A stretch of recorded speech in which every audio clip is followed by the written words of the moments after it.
ए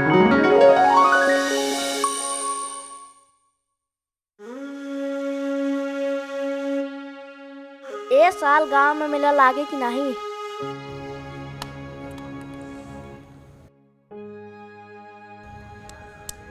लइकन के संगे क्रिकेट खेले पाई कि ना? साल डेढ़ साल से ये चलता आ रहल बा, आउ हम कुछ नहीं कर पावत। लेकिन हमार गांव बहुते अलग बाटे, ओइजा हम इ लइकन के बारे में गंभीरता से सोचल जाता। आउ कुछ करे का प्लान भी होक रहल बा। गौवा में बाल सुरक्षा होई कि नहीं?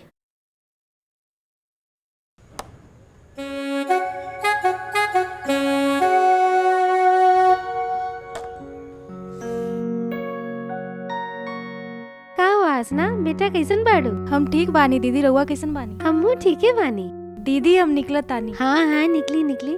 ई त अब मोटरसाइकिल चलावे के भी सीख गेल बाड़ी। वाह बहुत सुंदर। हाँ।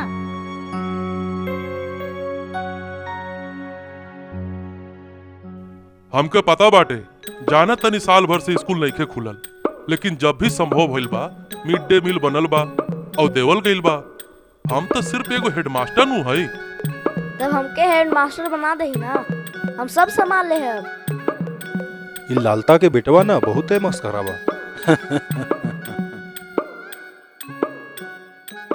देखी ए लॉकडाउन की वजह से जे बेरोजगारी आइल बा, ए बेरोजगारी के असर आमदनी पर, भोजन पर पड़ रहल बाटे। औरत और लइकन दोनों कमजोर दिख रहल बाड़े। और इतना ही नहीं, सभी औरतन आपन लइकन के जरूरी टीकाकरण में लावे से भी मना कर रहल बाड़ी। ई सभी डर रहल बाड़ी। हमार तो मुंबई वाला काम भी बंद हो गइल बाटे। बिना मजदूरी साल डेढ़ साल से घर में बैठल बानी। अब तो मनरेगा से ही कोई आस बा। सविता कहत रही कि ओकर बड़का लइका अपू के ओकर दिल्ली वाले पहुना के घरे भेज के काम पे लगवावल चाहताड़ी। वैसे भी स्कूल 2 बेर खुल के बंद हो गइल बा, बस घर पर बैठल बाटे। देखी भाई, मुसीबत तो हल, लेकिन ओकर कोई उपाय निकाले के तो पड़बे करी।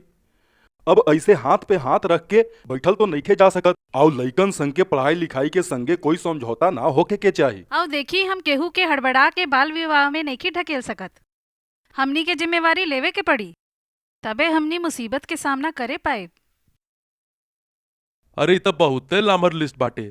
खाए पिए से लेके मनरेगा जॉब कार्ड बनवावल, केहू के पेंशन दिलवावल, केहू के राशन कार्ड ठीक करवावल, टीकाकरण करवावल, बाल संरक्षण योजना के अंतर्गत परिवार के मिले वाला भत्ता, स्पॉन्सरशिप, जो लोग मर गइल बाड़े उनकर मृत्यु प्रमाण पत्र बनवावल। आओ एहमे लइकन परेशान।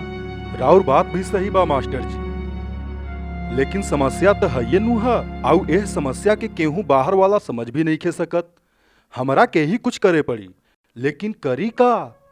ताऊ जी, हमके लगता कि हमनी सभी एगो ग्रुप बना सकता। ग्रुप? हाँ, सरकार द्वारा गठित बाल संरक्षण योजना यानी ICPS integrated child protection scheme, जेकर अंतर्गत हमनी गांव के स्तर पर एगो ग्रुप या समिति बना सकतानी, जेमे की महिलाएं और बच्चों के कल्याण खातिर जरूरी सुविधा बारे में एकरा हमनी सभे गांव तक के लावे के कोशिश कर सकतानी। अरे वाह, ये तो बढ़िया आइडिया बाटे। ऐसन कुछ ग्रुप बन जाई तो अपन स्तर से हमनी कुछ कर पाई। अरे भाई, एक दूसरे के कुछ सहायता मिल जाए। भारत के कई गांव में बाल संरक्षण समिति बन चुकल बा, VCPC village child protection committee, और उ बहुते निमन काम कर रहल वाह, बा। फिर तो हमने भी बनाई PCVC। ताऊ जी, PCVC नहीं, VCPC। अरे हाँ भाई, वही बनइहे भी और निमन काम भी करी है।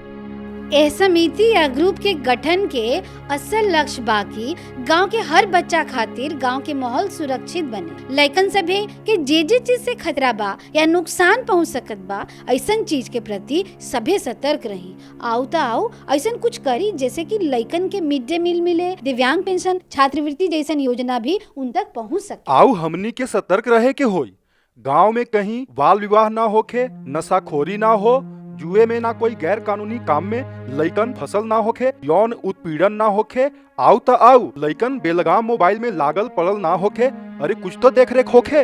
अरे हाँ सावित्री जी, इस समिति में मास्टर के अलावा आओ भी सदस्य होके के चाहिए। चुनाव सर पर बा, इन लोगन के भी इलेक्शन ड्यूटी लागी। दिशा निर्देश के अनुसार कुछ सदस्य अनिवार्य बाड़े, जैसे कि मुखिया जी, पुलिस वाले, आशा दीदी, आंगनबाड़ी मास्टर जी। एकर अलावा गांव के अलग अलग कई वर्ग समुदाय के लोग, यहाँ तक के लइकन के प्रतिनिधि के ग्रुप के सदस्य बनावे के बा। देखी भाई, ई लइकन के मामला में तो हमके गीता से बात करे के चाहिए। हाँ, ई तो खुद कॉलेज में पढ़ा ताड़ी, दूसर लइकन के भी ट्यूशन पढ़ा रहल बाड़ी।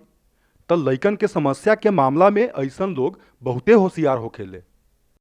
हाँ मास्टर जी, फिलहाल तो हमने 5-6 लोगिन के ग्रुप बना के समिति शुरुआत करी, फिर बाद में धीरे धीरे आओ लोग के जोड़त जात रही और ग्रुप के विस्तार होखत रही। हमनी लोगिन भी एगो व्हाट्सएप ग्रुप बनाई, एक दूसरा के अपडेट लेवत रही, फिर सभे के राय लेके आगे के प्लान करी।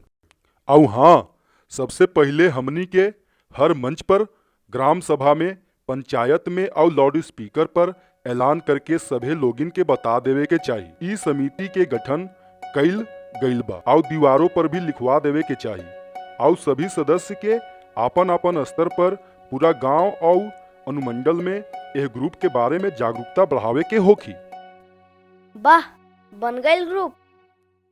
अगला महीना के 40 तारीख के हम बच्चा पार्टी की तरफ से रउआ सभिन के चाय एकदम फ्री फ्री फ्री, ठीक बा?